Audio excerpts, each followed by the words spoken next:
This is Mark Waid, writer of Superman Birthright, and you're listening to Krypton Report. Up in the sky, look! It's a bird! It's a plane! It's the Krypton Report!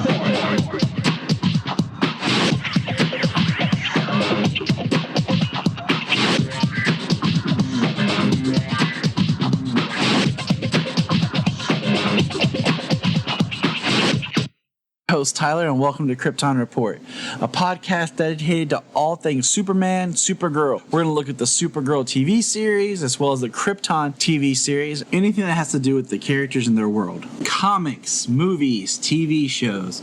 We will talk about everything and anything. We are part of the Southgate Media Group podcasting network. You can find us on Instagram, Twitter, Facebook, at Krypton Report. You can also email us at kryptonreportpod@gmail.com. If you get a chance to go over to iTunes, Apple Podcast, please leave us a review to help us get better. You can find me personal at JTYPatrick on Twitter and everything else. You can buy a Krypton Report t-shirt at tpublic.com. Check it out. They have all sizes, colors, styles of shirts. Just go to tpublic.com and search Krypton Report, and you'll see our logo. And every time you buy a shirt, it helps support other podcasts from southgatemedia.com. Thank you. Enjoy the show. Welcome to the Krypton Report. And James, it is good to be back. This is an episode where we're kind of playing some catch up here. Some of our episodes get recorded out of order because of timing and everything. It's a little peek behind the curtain for everybody. For those of you who may not know, who don't follow the Facebook page or anything, I recently had a death in the family, and that kind of threw me off for a couple of weeks, and then I got a new job, and it's just been kind of getting back into things, and James and I have decided to take a week off and just talk. We're just going to, talk Superman for a week straight, and I think we'll be okay. Yeah, that sounds like a plan to me. And you're right, it is good to be back. It's been a while since we've chatted Superman and Supergirl and all things Kryptonian. So I have a whole huge list here of news. So we're going to kind of jump in, and I'm just going to kind of go through what I have and then add a couple of things as we go. But here we go. So I guess Jared Leto's Joker is going to get a solo movie. Okay. Rumor has it, yes. Yeah. I mean, I'm not going to put too much thought in it, just like with a lot of these other DC films. It's okay. I liked his Joker. I think it could be great. I feel like we need either more Joker or less Joker in Suicide Squad, and it didn't get enough time to really develop for such a radical, different character. So I'm curious about what the story would be, where the Joker is kind of the hero. You can't put the Joker in a movie as the hero. Exactly. I mean, I guess unless you're trying to adapt, what was it, White Knight? Is that what it was that just came out? Yeah. Was that Batman? So, I mean, I guess that's what we do. So, I mean, I would like to see, because I feel like Leto is a talented actor and was carving out a character that people didn't know what to expect. And then we know that a bunch of his scenes were cut, so he didn't get a chance to really show what he could do. And I would like to see more of that. And that just kind of segues into, we're still getting the quote-unquote Joker origin film with Joaquin Phoenix. Okay. Like I said, I think the Joker works best. Like, I've always been attracted to the Killing Joke, the story for the backstory of the Joker, and the fact that he creates this elaborate, great backstory only to basically say that it could have happened that way, that maybe it really didn't. So I'm curious about what you would do with the Joker. He works better as like a mysterious character. He's one of those characters you want to know more about, but then when you try to know more about, sometimes it just loses something. Right. I think a Joker movie could be, I think they could make it actually pretty trippy. Him being more of a, having more of a different personality each day throughout the movie.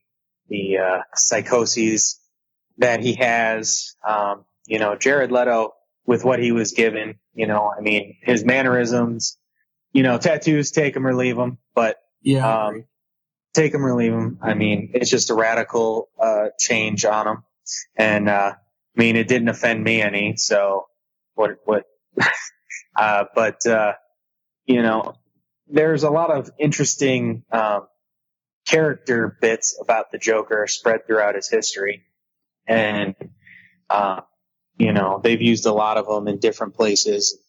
They could really make a interesting movie, something that you wouldn't expect, because it's the Joker. He's unpredictable. Yep. So I don't think he could be the hero of a film, but it would be a radical, probably a radically violent film. It should be. All right. So staying in our movie mode, we're gonna I kind of got all my stuff kind of clustered here. Staying with more of the movie. Supposedly now the Batman is supposed to be a younger Batman, but still set in the DC extended movie universe. So we got that. Yeah, with Ben Affleck unlikely to don the cowl in it. So yeah, I'm just, my take on the Batman or any of that right now is this: whatever, and it's whatever until it starts filming. Well, it's Batman, so it's in active development. Yeah, I mean, what way they're gonna go with it, who knows? But it's Batman, so you think that it's in the works, however long it takes. Yeah, I mean, it's just one of those. I just am at the point now where I don't care anymore, because it's just been too much of, oh, Affleck said he's not in it. Okay. And then Affleck wants to stay, and then he's not going to be in it again. So I don't really care until I actually have concrete, cameras are rolling and it's not Ben. That's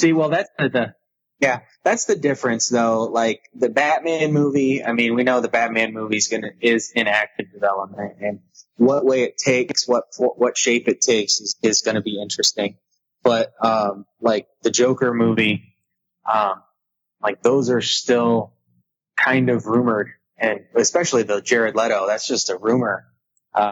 Nothing confirmed. Obviously, they would want to explore it at some point, but it's all rumor. That's what the DCEU is.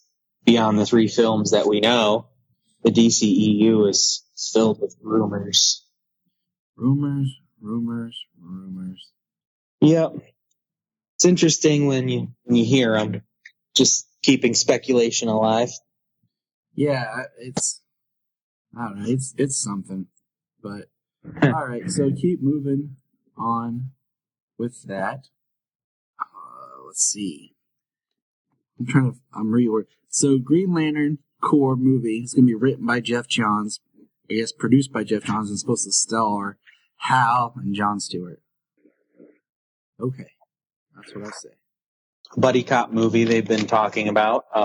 We know Jeff Johns is good at writing the Green Lanterns. He's been a long time doing it. Hopefully he's able to adapt a good film story and give it room to grow. But his move from DC, what was his title? Chief Entertainment President? Something like that? Chief Creative Officer. There it is, Chief Creative Officer. Now he's a writer and a producer for the DC films. So I'm like, okay. Once again, all right, Jeff Johns. I know you're an amazing writer. Bring it on, buddy. That's what I say. I'm ready for it. And then let's see. We know we're going to get the Aquaman trailer at Comic-Con. Oh, man. which I guess it's one of those, like, I'm okay if they show, like, additional footage at Comic-Con, but I hate when they just, like, preview these trailers just at Comic-Con, especially San Diego, because it's become so huge now, like, you can't get there. Yeah. Well, we know the Aquaman is coming out. I mean, it's not just a Comic-Con preview trailer specific. I mean, Exactly. that'll be out and released online. Exactly. So that's why I'm like, okay. I mean, I remember when Wonder Woman dropped at Comic-Con and it was online, and it was like, oh, sweet. And I feel like DC's going to have a very nice presence at San Diego. Mm-hmm. I think they've got a lot in store. And then that brings us to the Aquaman photos that were released for the Entertainment Weekly. And I'm actually holding the issue of Entertainment Weekly in my hand. Oh, excellent. Lucky you. So, one thing I think is interesting, we'll point this out. We got a really cool photo of Arthur, a.k.a. Aquaman, staring down his brother, Orm, Ocean Master. And I think it's interesting. At first I was like, man, Orm's supposed to have black hair. But then I thought, well, Orm in this sense kind of represents what a comic-looking Arthur is. You know, you have Patrick Wilson when he's got blonde hair. That's what you could have, if you looked at the comics of Aquaman. But then you have Momoa as Arthur, and it's such a really awesome, cool take and interest of the character.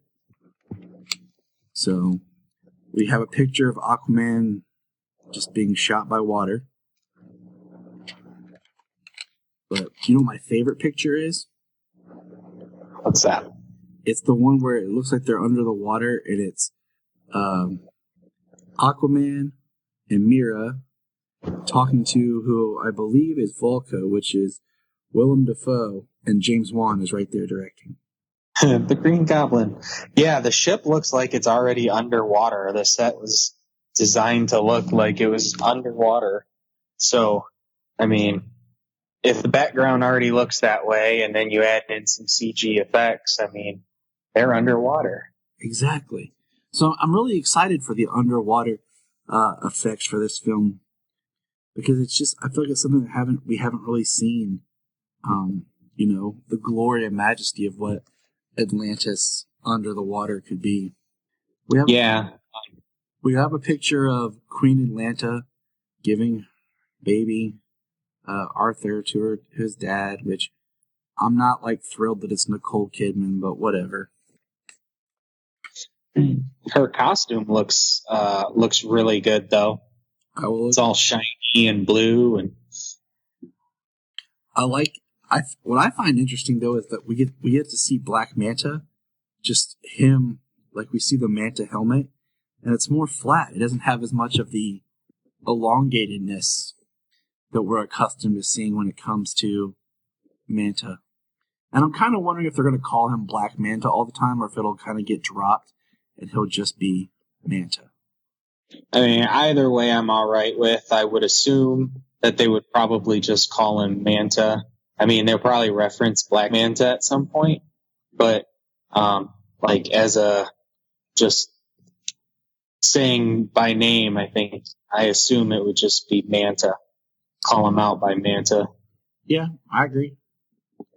I assume that's the way it would. I mean, that's how they would probably address him. I mean, call him Black Manta, but address him just as Manta. Get his attention nice and quick. And then we have a picture of Arthur and Mera on dry land, which looks like they're maybe investigating or hunting for something. Yep, a quest on the surface world.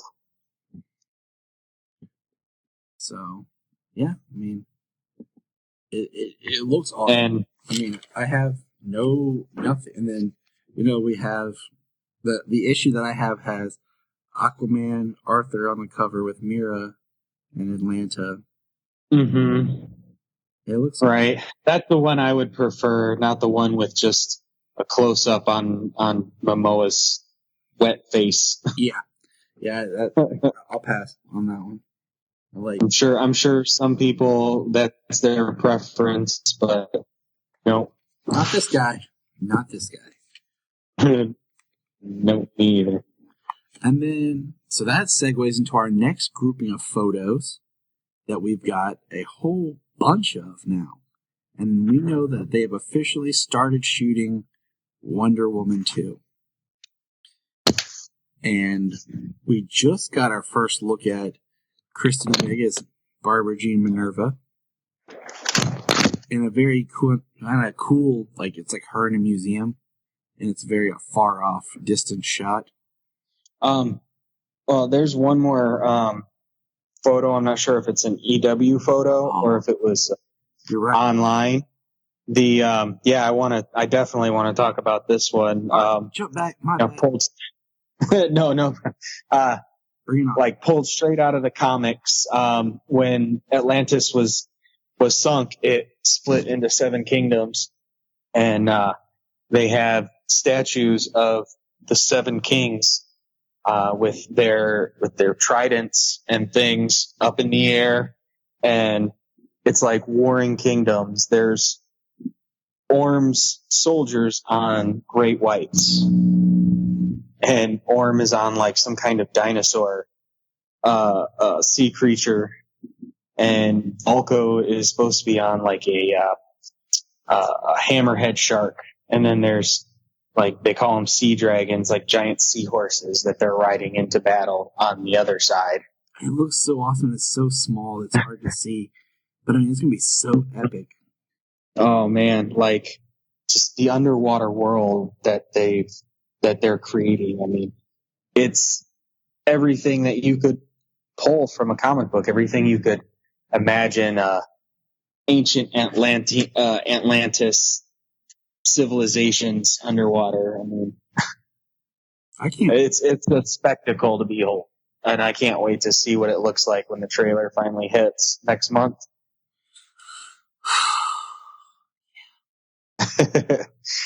Waiting with anticipation. Well, I mean, and it's for the entire film. It's not for Aquaman himself in particular. I mean, the visuals in this film are already shaping up to be one of a kind. Just epic. Yeah.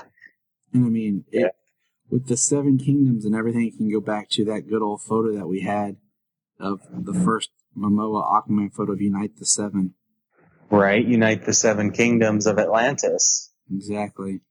Boom. We now know what it means. It's all connected, right? Exactly. So we got planets. It's 2 years before 2 years before Justice League came out. Planting seeds for forever. Now back to what you were talking about. Minerva is the picture. Wonder Woman. See, now that's where you got to cut in the Wonder Woman music. Wonder Woman. We got the Barbara Jean Minerva picture. And it's cool. Like, it's just a behind the scenes. This is her standing there. But it's just enough to be like, oh, we can kind of see the dowdiness of the character. And then... Yeah. Let's see. I'm holding off on one pic. What the heck. The first one that Patty Jenkins tweeted out was of Steve Trevor. It says, "Welcome to Wonder Woman 1984, Steve Trevor." And he's like in an 80s jogging suit. And I'm just like, okay, I'm cool. I'm going to roll with it. You know what I'm saying? There's things that come to mind like, okay, does this contradict anything that happened in Justice League when she makes the comment about, I would have known a man who loved to fly it. And, yeah, I'm just, I got faith in it. I'm just going to let it go. I'm happy to see Chris Pine back. Hey, we love the first one. It's it's like the best DCE movie. And, I mean, they had great chemistry in the first one. The whatever theory they give us, I'm going to run with it. Yeah. Not going to make up my mind on the film from a handful of, day 1 through 3 set photos. What? You're not one of those people, James? No. Nope. Every bit's going to get me more excited until I go see the film, and then I'll decide then. and I'll make up my own opinion. Wow. How Imagine that, right? how mature of you. How adult. And then we got a picture of Diana like kind of just wearing 80s leisure clothes, and it's all behind the scenes. And then we got some stunt photos, but we got a really good photo of her in the suit, and it's still the same Wonder Woman costume. You know, they've mentioned it might be a little bit brighter. They've mentioned she's gonna have a new costume for this film, so I'm cool. You know. Hey, they nailed it. I mean, they don't have to change it, but if she wears something else into battle at one point, It's all marketing, man. As soon as they change it, that's a new toy. It's a new image. They have multiverse line, and it also brands the film like with that particular movie. You know, like that's kind of like one thing that kind of bummed me out with The Dark Knight Rises. Was it was the same suit? Like when The Dark Knight comes out, like we see him get a new suit, and then The Dark Knight Rises, you know, he has the same suit, which is kind of funny because I mean, even with Aquaman, like the one scene we see him quickly in BVS is, you know, Atlantean outfit, but he has no shirt or anything on, and then we see him like in Atlantean armor in in Justice League, and then the pictures we've seen so far of him in Aquaman, it's a you know, Atlantean armor. So I mean, it kind of helps establish what film you're in just by looking. Just like Batman's suit was different in Justice League, both of them were. So I can kind of see where they would go. And so I mean, we got that. So that's all I have for the DC films. They announced, well, as we're recording this, they've announced that August is the release of the DC Universe. We're going to have Titans, and we already knew it's going to have, we knew the shows that's going to have Swamp Thing, Titans, Doom Patrol, the Harley and adult animated TV show. Young Justice Season 3. Oh, cannot wait. I know. And cannot wait. So they haven't announced all the stuff it's going to have when it launches. We saw in the little sizzle trailer the Chris Reeve Superman movies. Was it Batman Returns? Oh, they had the Burton Batman. Yep. Wonder Woman 77. They said they'd have classic animation like Batman the Animated Series. They had images of the Fleischer cartoons. Saw, the Constantine show. There was some of the animated features. I believe I saw Doom. I know I saw Crisis on Two Earths. Public Enemies. I was about to say, and was it The Dark Knight Returns? I think. Yep. I did read though that they're not going to have anything on it that's currently airing. So like we're not going to see like any of the CW shows on there, which makes sense. I mean that's still kind of in, that going on. So. Well, they have them on Netflix and they're available a week after. I mean, that's a pretty good deal they've got going for that for now. Yeah, so I mean, it's not going to bother me, but I'm really curious about I'm the old Superboy show, and they better put Young Justice on there so that I can rewatch season. Oh yeah, they need to put seasons 1 through 3 on there because I gotta catch up and cry. That's all I gotta say. And the only thing that I have to say beyond all this digital streaming content, it'd be nice if you could get it at some point in physical media at home. Yeah, I mean, I am very much. I mean, Netflix has released Daredevil and stuff on disc. And I'm somebody that I like having my physical copy because when our internet was acting up the other night, you know what we did? We threw in a couple movies and stuff because we couldn't stream everything. So Yeah. I like having my physical copies to back up things. Call me weird. I don't care. Yep. Physical copies, even if it's something downloaded to run off of thumb drive on a smart TV or something. Yeah. I mean, it's still physical media. I have a piece of it in possession that I can watch it if, the internet was down or what have you. I mean, people, crap, what was I going to say? I can't remember. Oh, they announced that supposedly Superboy, aka Connor, will be coming to Titans. And it looks like it's quite possible the last episode or two of the Titans series that we're going to see Superboy, if we do. Yeah, the description definitely references Superboy, and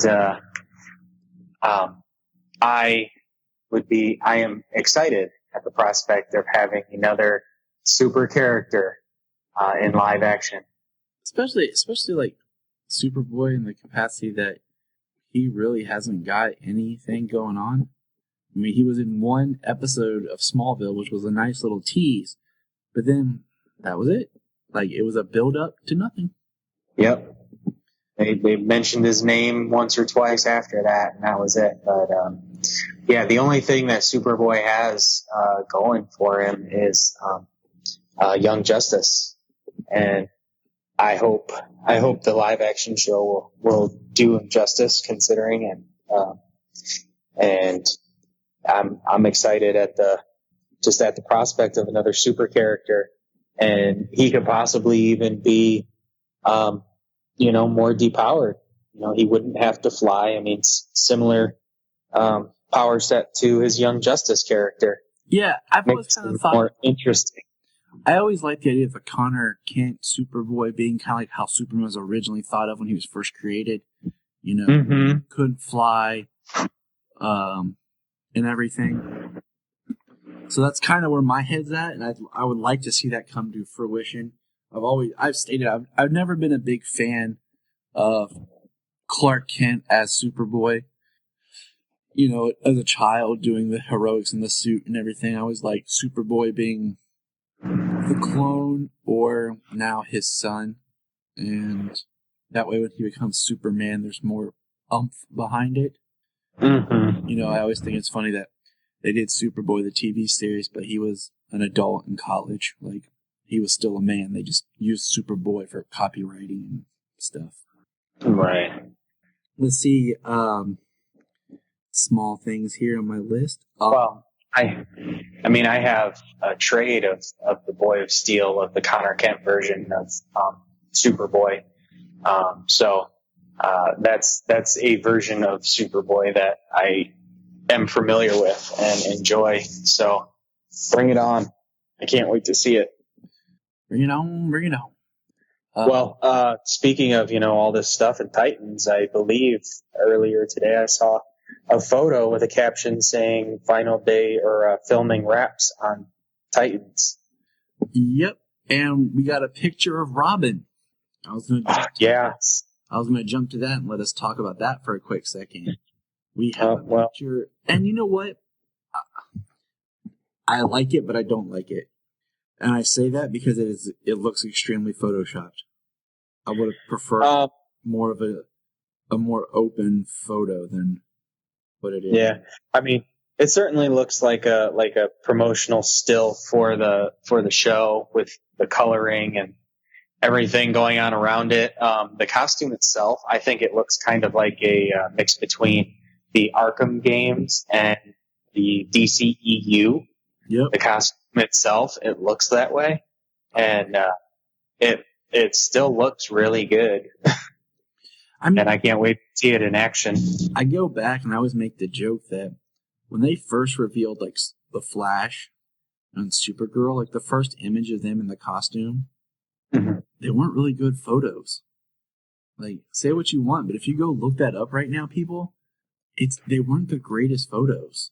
Like even Neither was Tyler Hoechlin. I mean, the best one was Supergirl, and the Tyler Hoechlin Superman reveal photo, like I'm looking at it, was kind of like, oh, like it looked like he just like walked in off like the street because he has like a 5 o'clock shadow looking thing going on, and they're like, oh, Tyler, hey, look at this quick photo. And he's like, what's it for? And they're like, don't worry about it, whatever.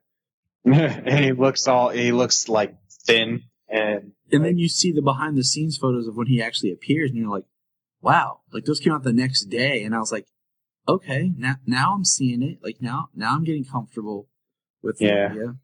Right. The behind the scenes photo actually looked better than the official image. And that's why I'm saying, I'm not like, oh, I hate it. I'm just like, oh, it looks really good, but I'm really excited to see when we actually get a better shot of it. Right. Well, depending on when Titans is set to release, I mean, we know that I figure it'll be released when the streaming service is released because they are pushing the original content and having that umph of something you can only get on the streaming service immediately. Right. I wonder if it's going to be more episodic, like Hulu, the way they release it. I guess I've never actually watched a Hulu episode being released, but that's what I've heard. Or Netflix, where it all drops at once. Yeah, I'm very curious about how that'll happen. But my take is, if they just release the DC streaming service and it's not really offering anything new when it launches, that could be bad. Because I have a lot of that stuff. But having Titans there is something that you can only get from it. It's just gonna perpetuate it and sell it. Yeah. Well, if they just wrap filming today, I mean, that's the wrap filming on the season finale. So if they do it episodically, I mean, that gives them time for post-production on the episode, as well as, even still, if they drop it in late August, I mean, that's 2 months from now. It's not a movie. You know what I mean? It doesn't have that budget. So I mean, they are going to start doing filming shows on the CW in July, and they're going to come out in August. So it's October. That's what I meant. October. I said August. Yeah. Maybe I'm thinking getting my kids off to school again. Oh, those days are coming for me, man. Those days are coming. So now we jump to our favorite world. It comes with its own. School comes with its own challenges as well with kids. So now this is real quick. So I guess Brian Michael Bendis is going to be bringing the Nuclear Man from Superman 4 into the comics. There was a sketch drawing of the Nuclear Man revealed, and I'm like, okay, doesn't bother me. I just think it's kind of funny that it's taken this long. Like. Well, the sketch looked awesome. It did. It's funny that they're bringing Nuclear Man, and yes, it is funny. It is funnier still that it took this long. I mean, I feel like it was one of those characters that's just like, oh yeah, we could do this. There's enough of people, because it can be a fun, villain character for, what do you call it? For the comic book. Mm-hmm. I wouldn't like wanting to be like, oh, Nuclear Man's in Superman the movie. I mean, no. Like the concept was derived from this film, even his look, but coming from a movie going into a book, I mean, you could imagine how many different ways they would be able to expand on the character, break him away from the cheese that is Quest for Peace. Yeah, exactly. So, with that said, which I actually just bought Man of Steel #3 today. I'm gonna buy 4 and 5 tomorrow. Yeah, we're gonna do a whole wrap. Like, we're gonna wait till it's done, and then you and I are gonna talk about it. Just because we got behind, and there's no point in trying to jump in and catch up. Oh yeah, no, that sounds good. We're gonna do just a 6-issue talk. Because I feel like sometimes in these, at least with the Man of Steel, it's coming out. With it coming out weekly, it's compared to something where I forget half of what I just saw, going back into it. So real quick, now we're gonna talk about Supergirl. And one thing about that's leaked is, as we record this, James and I have watched the end pilot, or not pilot, geez. We have watched the season finale, and we're recording that episode later. So this one tidbit of news I'm going to kind of leave out because it kind of ties into that. But there are a few points that we can talk about. One we can talk about is that Wynn is stepping down as a series regular and will now be just a recurring guest, and Brainiac will be a series regular on the show. So that's interesting. Yeah, I'm gonna miss Wynn. He's a really good character. I think they gave him some good things to grow and develop his character. First season he's always been a good character, but beyond the connection to his father being the Toy Man, and his infatuation with Kara, he didn't have a whole lot of character growth and things to do. And, the second season, besides helping create Guardian and working at the DEO now, he didn't have much change there either. Yeah, that was kind of the thing, like I had said before, was I felt like poor Wynn got to a point where there was nothing left for him. And sometimes that happens, is you get a character and they out-fulfill their purpose. And yeah, that would be a great episode. And, you could not call it, if it barely connected to the season, which would be doubtful, but even if it barely connected to the season, you could not call it a filler episode, being a Wynn-focused episode, showing the 31st Century and some other Leaguers or Legion members. I agree. I completely agree. I am on board with you with that. So, and so Brainy's going to be around, which could be cool. Wynn steps down. Mon-El's leaving the show. So I expect we won't see Brainy in his blue form that often. Every now and again, kind of like John. Yeah, I mean, they established and showed us that they can do the modulation and all that, so I'm okay with it. Yeah, which was also a great character point for Wynn, being intelligent enough to notice and recognize exactly what Brainy is using, technology that doesn't exist yet. I feel like Brainy sometimes rode Wynn hard. That he said he was only I don't know. He said a low level intellect, and I just feel like, what do you call it? What do you say? Like a 1.7 or something on? Yeah. And he's a 12. Yeah. I feel like. I think Brainy knows that he has more potential and rode him because of it. So. Yeah, I agree. I agree on that. And let's see. Yeah, that's it for Supergirl. Because the other part is, and I think that wraps up my news. Yeah. Yeah, that's it for the news, man. Cool. All right, guys. Just you and me. I don't know why I'm saying that. I'm hardcore. I'm missing my son. He's staying with my sister-in-law. And it's just kind of weird. It's I came home from work and I'm like, where's my Solomon? He's staying with Terry. I'm like, man, I want to come home with my boy. Yep. Yeah. Parent moments, that'll happen when you're always used to them being around. Yeah, I didn't really pick up on it, but it's quiet there.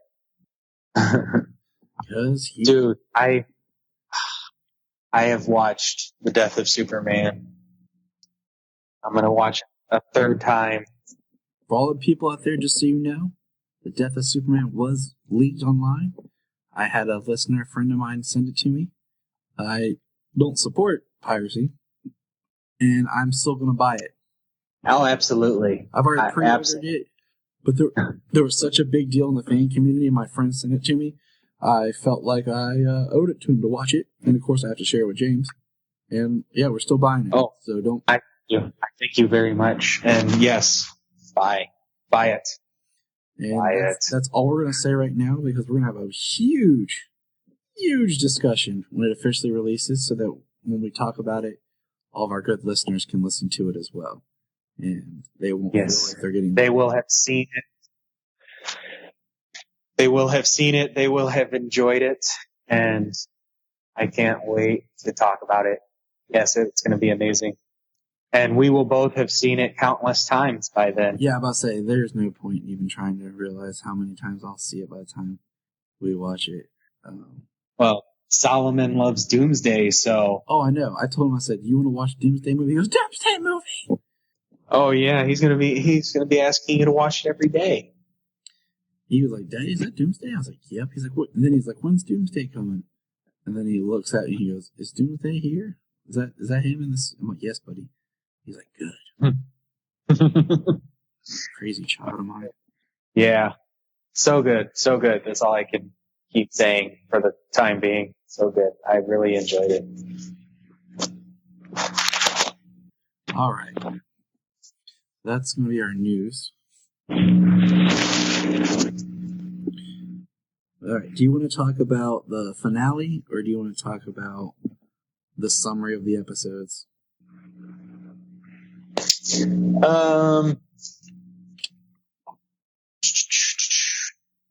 Let's go ahead and do the summary of the episodes.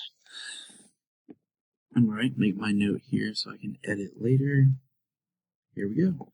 All right, Kryptonians, this is a weird kind of episode. James and I are kind of playing catch up.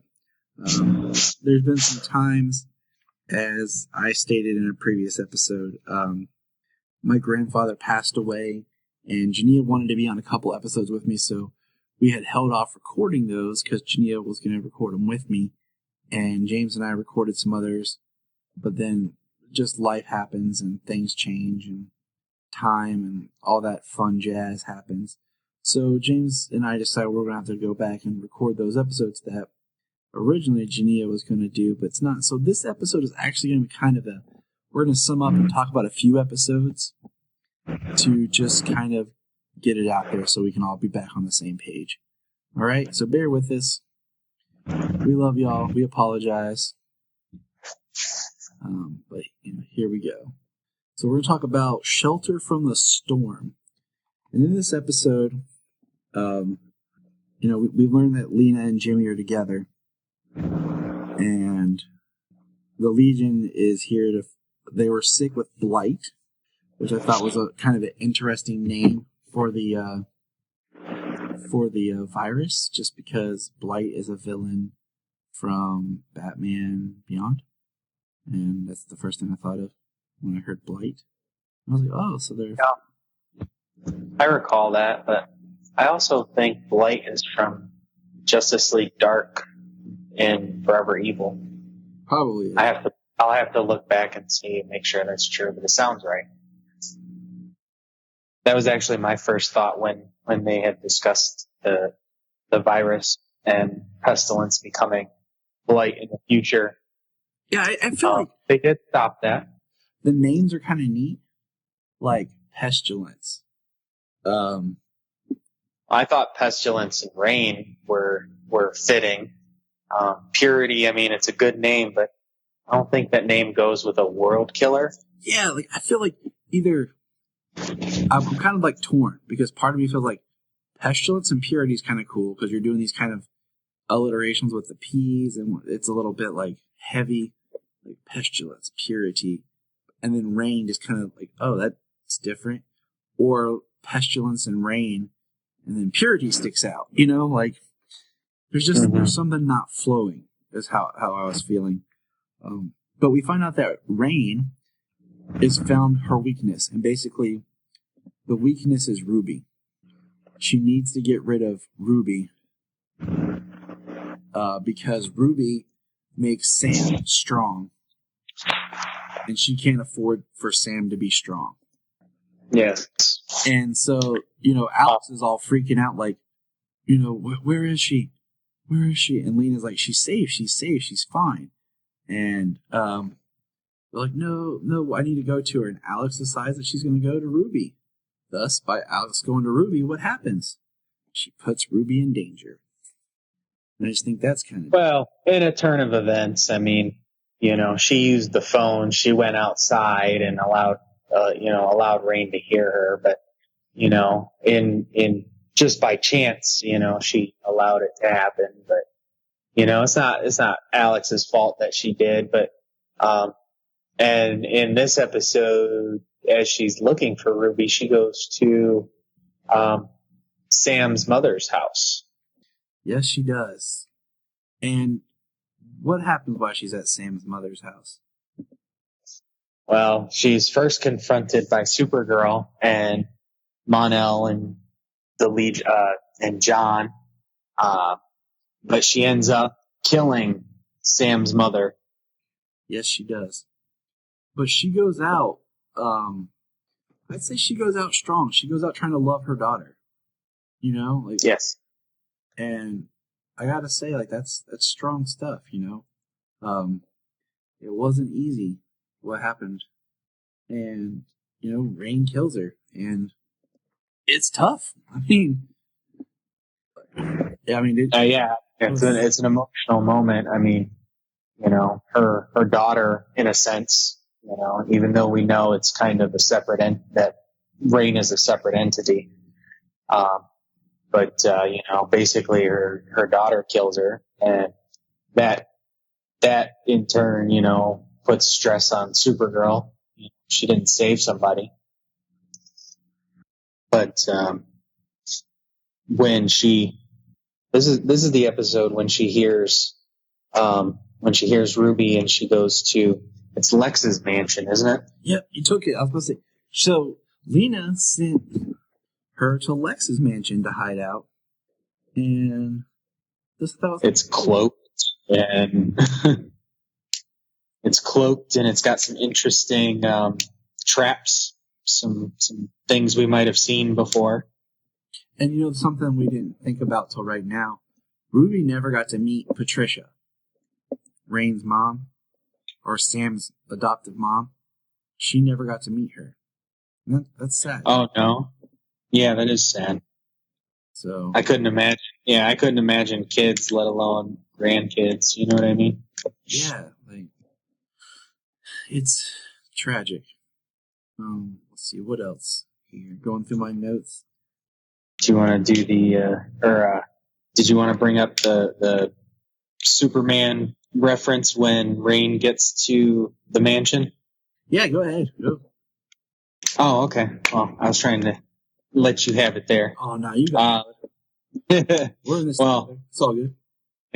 Yeah, when Rain goes to the mansion and she's trying to track down Ruby, she spins through the floor in a similar fashion that we've seen before. Christopher Reeve, and then as she's walking through the basement, she comes up on some Lex Luthor traps, the same traps for Christopher Reeve in the original Superman movie. Yep, they run her through the gauntlet, which I thought was really interesting. I thought it was really interesting. It just it's interesting they chose to do it with that character, which is cool because it kind of catches us off guard. Because it's not the character that we would expect them to use. So it works. Oh yeah, absolutely. Big time it worked. It nostalgia all out of this world, and yeah, it worked for the character. Kind of give some spectacle to her coming after Ruby, and we definitely got to talk about how Supergirl ends up saving Ruby in this one because she's weakened and they're getting beaten by Rain because she has the power of 3 world killers. But she uses the strategy she gets from Jean's father, Marin, appealing to her Rain's nature, Rain's mission, and Ruby is an innocent life, and Rain couldn't take an innocent life. So instead of extremely smart. Yeah, so instead of actually like in a physical fight where Rain is taking down Alex in her super suit that Wynn made her, and Mon-El and Supergirl, they appeal to her with words to her code and actually save Ruby that way. The lesson that Marin used to survive the White Martians back on Mars, which was a nice scene too when John transformed into a White Martian to bring out the memory and the thoughts that Marin had because of his debilitating disease, his Martian Alzheimer's. Their scenes get me, man. Like, every time that they're on screen together, like the father-son, it gets me. Mm-hmm. Yeah, they are very good. I could watch a whole show about them.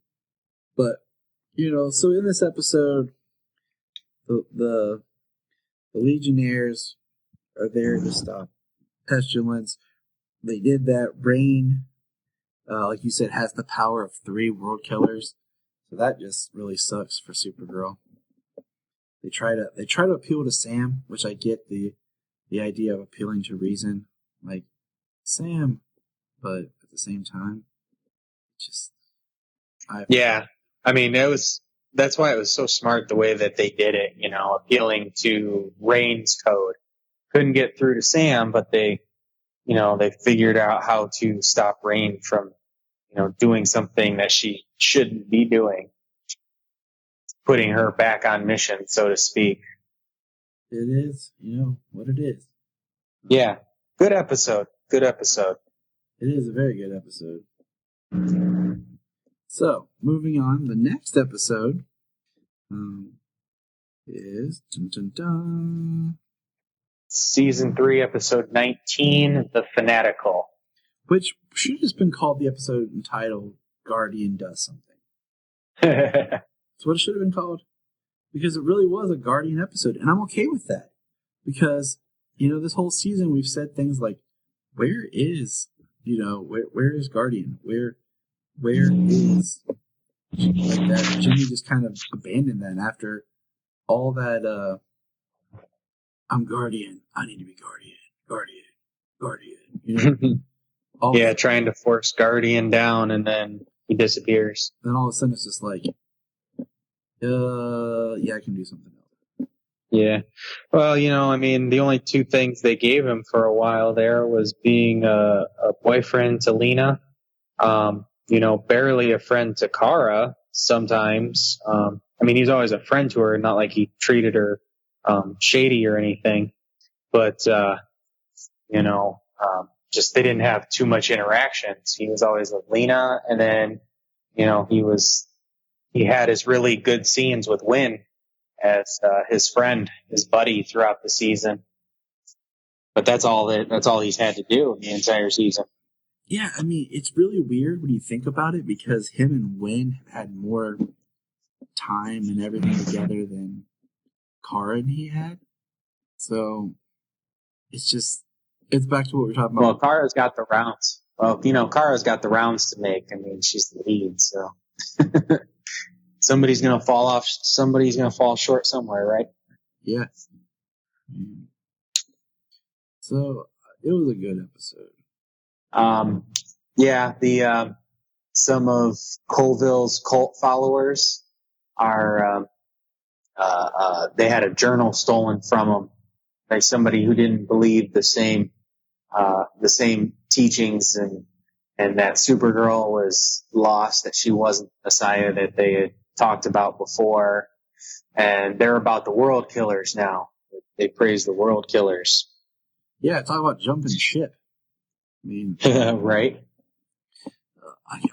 Supergirl's not our savior. Let's go to the one who's killing everything.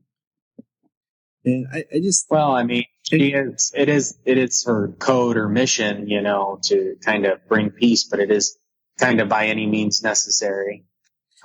This is the one where Jimmy wrestles with the idea of revealing himself as Guardian. Taking the mask off, and letting everyone see him and what. Right. Well, his followers, what do they shoot him in the head and knock his mask off so they see who he is, and they have video proof or something. They're going to release, threatening his identity as Guardian, to return the woman who stole the journal. I can't remember her name now. And it's a really good Jimmy episode. Yeah. And I think, isn't this the episode where he talks about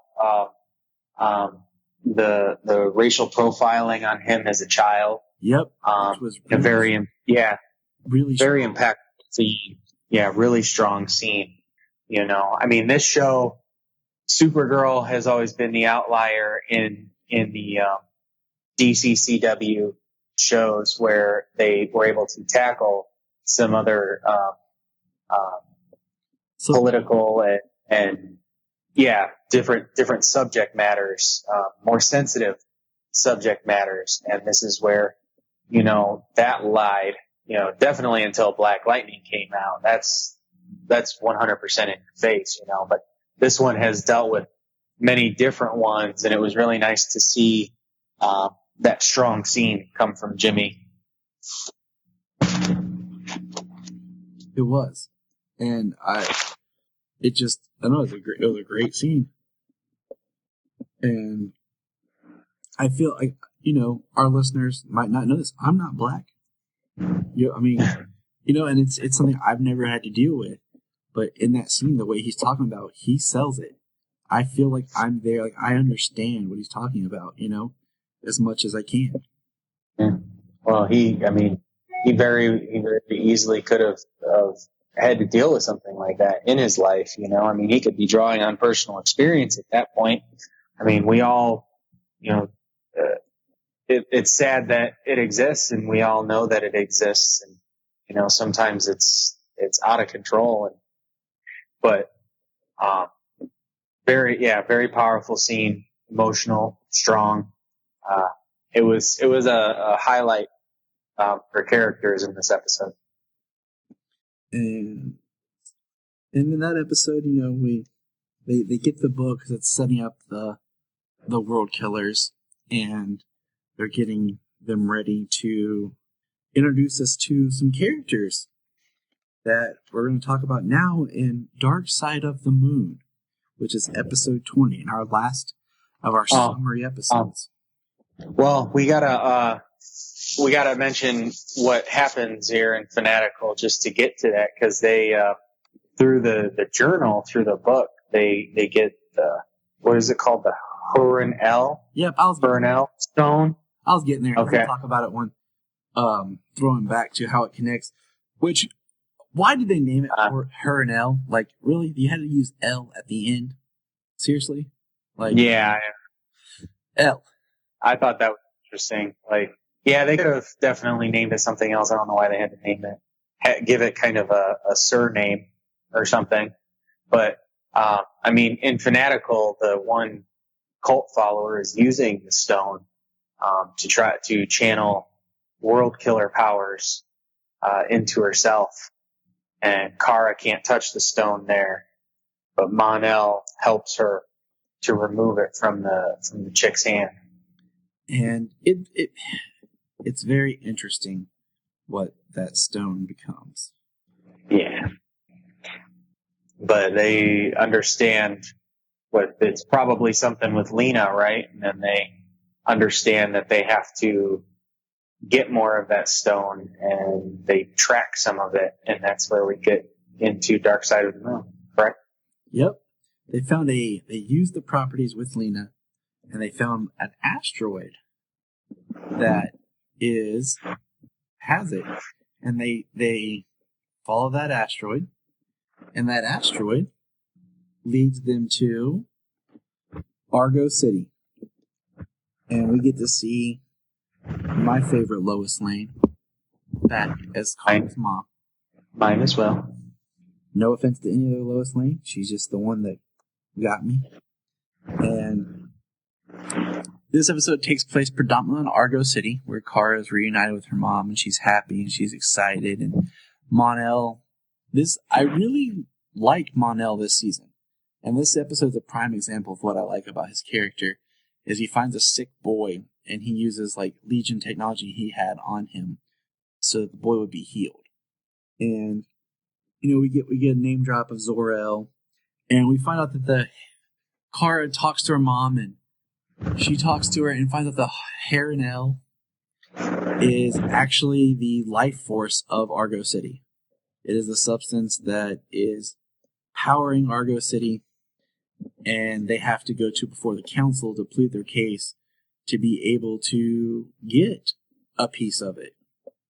And one of the members of that council on Argo City looked kind of familiar, don't you think, James? That she does. And there's a reason.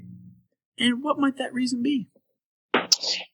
She is one of the witches who sent off the world killers. She's she's the hologram woman that Rain talks to inside the Fortress of Sanctuary.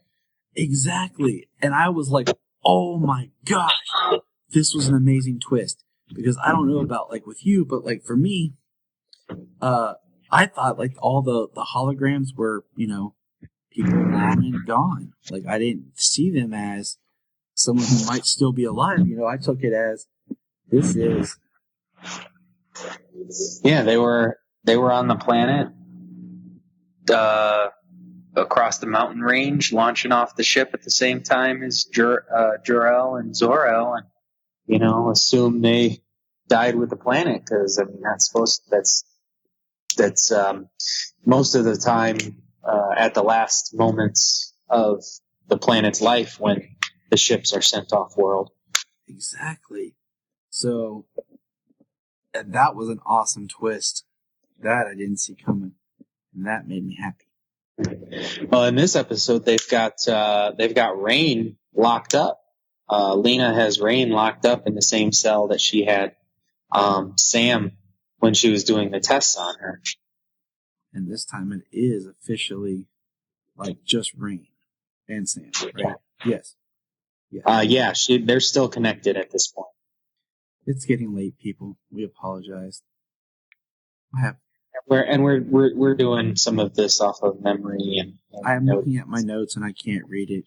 We just wanted to get you guys the show because we feel bad, and we want you guys to hear some of our other awesome thoughts that we have, because we're pretty, Well, talking about the Mon-El thing, the cure that he gave the kid, he gave it to the mother and told her that they could use it there to treat other people's illnesses as well. So he didn't just help one person; he gave them something that has multiple uses, can help numerous people with numerous ailments. And that is something that I would like to have seen more of. Mm-hmm. So I'm glad when they return to Argo. Just as a forward thing here, I'm glad when they return to Argo that they actually run into those people again. They bring the kid back, the mother back. It's not just a one and done thing. The kid is happy and he gets to play and do all kinds of stuff now. Exactly, as it should be. It's really interesting. They appeal to the council to get a piece of the stone, and the council is split, and the one person The one person who's left to decide the fate if they get a piece of the stone or not is, her name was Selena, correct? Yeah.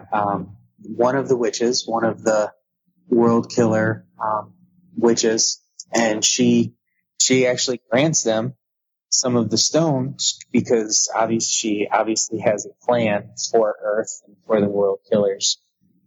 So, you know, she's able to help and move forward with her plan, in her own designs.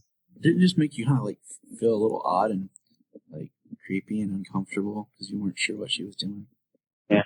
Well, what was interesting, I wasn't sure, was when she was doing like her prayer there at the end after they're on their way back to Earth with the stone. She does her prayer, and at the same time, I mean, it's like galaxy away or something, however far they said. But she does her prayer, and then kind of rain kind of snaps out of it or whatever, and she breaks free of the cage just as Mon-El and Supergirl arrive, and it's the very end of the episode. So how could her prayer kind of, I mean, did it trigger something, or was it just kind of like a coincidence thing? Sure. Exactly. It was very coincidental. But I mean, that wraps up episodes, you know, the episodes we were catching up on. And we want to thank everybody for just kind of bearing with us as we move forward and enjoy Supergirl. Any final thoughts, James? It's getting late, and I know you hit the gym. You're a buff man and probably need some rest. Yep, I actually have to take a quick shower before bed, and yep, I got work in the morning. Never enough hours in the day. No, they're not. And with my schedule the way it is, I haven't got used to it yet, and I get home and I feel like it's earlier than what it is. So, all right, fellow Kryptonians, you heard it here from James and Tyler. You can find us on Instagram, Twitter, Facebook at Krypton Report. You can also email us at kryptonreportpod@gmail.com. If you get a chance to go over to iTunes, please leave us a review to help us get better. If you're an Amazon shopper, just remember you can go to southgatemediagroup.com. There's a portal, log into Amazon, and you'll shop into your account just regular, but it also helps keep all the podcasts on and helps keep Southgate running. Remember, look up in the sky.